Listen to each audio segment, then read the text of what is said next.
What is the neuroscience behind sadness after divorce? Imagine your brain as a busy city with roads and traffic lights controlling how emotions flow.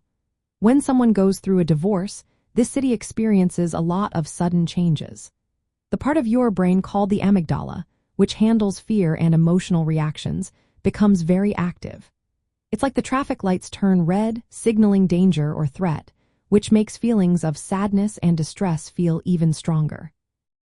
At the same time, the prefrontal cortex, the area responsible for making decisions and calming emotions, can slow down or become less effective. This imbalance makes it harder to think clearly or stay calm when emotions run high. Humans are wired to seek social connection for survival. When a marriage ends, the brain registers this loss as a kind of social rejection. Areas like the anterior insula and anterior cingulate cortex light up, which are the same parts that process physical pain. That's why losing a partner can feel like physical hurt, deepening feelings of loneliness and sadness. Stress hormones like cortisol and adrenaline also increase during this time. These chemicals flood the brain, making it harder to control emotions and stay balanced. If stress remains high for a long time, especially in difficult or high-conflict divorces, it can damage the brain's ability to regulate feelings and make decisions.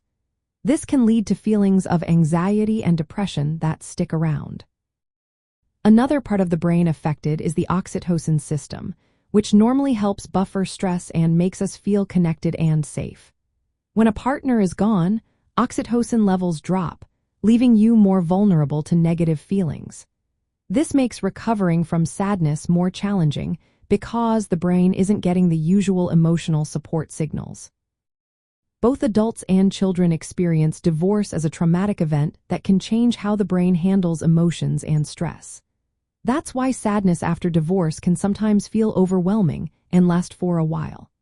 Knowing how the brain reacts helps us understand why coping strategies like therapy, talking with friends, practicing mindfulness, and taking care of ourselves are so important.